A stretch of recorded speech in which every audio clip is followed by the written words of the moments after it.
Hey guys, it's Danny. Alrighty, today we're going to discuss about how I keep track and records of my orchid collection.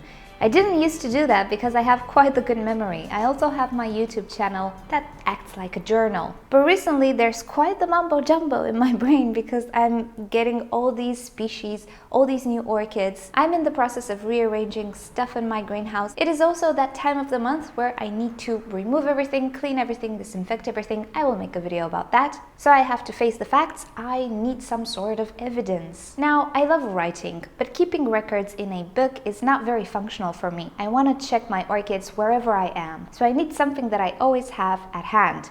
And there's one thing in this world that I always have on me, and that is Old Faithful here. So I'm going to talk about the application that I use to keep track. I'll show you the one for Android because I am an Android user, but I do have an option for iOS as well. So let's hope I won't run out of battery right now, but this is the application. It is called Memento Database. You'll have links to this application down below, of course. So what this is, it's an inventory application. It's not meant for orchids, but you can create custom fields and you can transform it into a database of anything you want.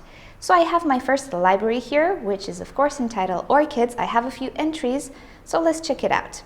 And here you can see I have quite a few orchids added. To create a library, it's quite easy. You can just add a library. I just use the empty library because sadly I don't have a record keeping for plants, as you can see, but of course you do have some presets. And from that menu you can customize the library however you want. You can add fields to it. And I'll show you what fields I added to mine. So I arranged my list in alphabetical order, but you do have some options to arrange it according to price or any other custom field that you can set. You can obviously add pictures, and I also like that it shows the thumbnail. So let's take one orchid here and see what fields I've added. So I have a few basic care needs for this orchid. I have temperature, light, growth habit, bloom season, fragrance, and other custom fields I felt necessary to add. I can always add more fields and I can always edit the fields. With the empty library option, you don't have any presets. You're not obligated to follow certain rules, so you can add whatever fields you want. And you can add whatever information you feel necessary. There is no limit of typing. Also the pictures, again, there is no limit of upload, none that I've noticed so far. You can also view the picture on the screen if you want, make it bigger, make it smaller. So pretty much you have a lot of liberty here. So right now I have 18 entries right here, but what will happen if I have 200 and I don't want to scroll through this list all the time?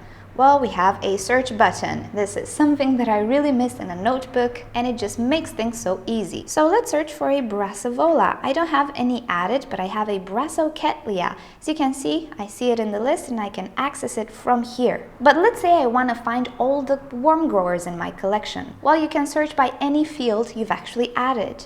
So if I type in worm, it will show me all the orchids that are worm growers, and I can just pick one if I want to, or I can see if a particular orchid is a worm grower. Now, the fields you can add to this library are diverse.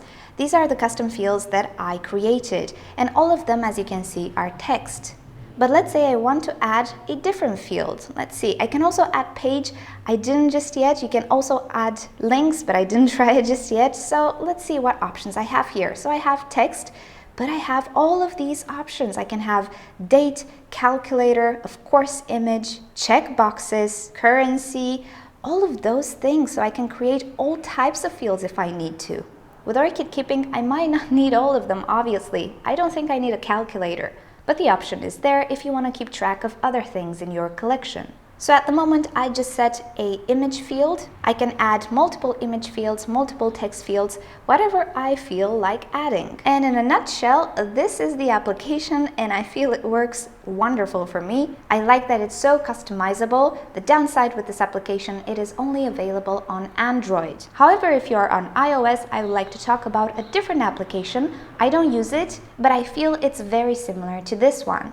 So the application for iOS is called Orchid Collection, if I'm not mistaken, and it is actually made by one of my colleagues here on YouTube, which is Bumblebee. Now, her application is especially designed for orchids, so you do have a much prettier looking application. As you can see, again, you can add the fields necessary to keep a good record of your collection. Since I didn't use it, I'm not sure how customizable it is, but that's for you to find out if you read about the product. As far as I can see, it can support images and other types of fields, but that application is only available on iOS, so if you're on Android, you cannot use it. I also forgot to mention the application I just showed you for Android is free in the Play Store, while the other application for iOS is €2 if I'm not mistaken, but do check the link below for prices and more details if you're interested in it. So that's it for today. Hope you found this useful. If you've enjoyed this video, please rate it with a like. If you didn't, rate it with a dislike. Don't forget to subscribe for daily orchid and plants videos, and I'll see you all next time. Bye! So here is my jumbo puff, and what do we have here? Yes, those are some flower spikes. I think they're gonna develop, and I think we're gonna have a beautiful show, at least 2 flower spikes. And I can't be happier with my catasetums right now.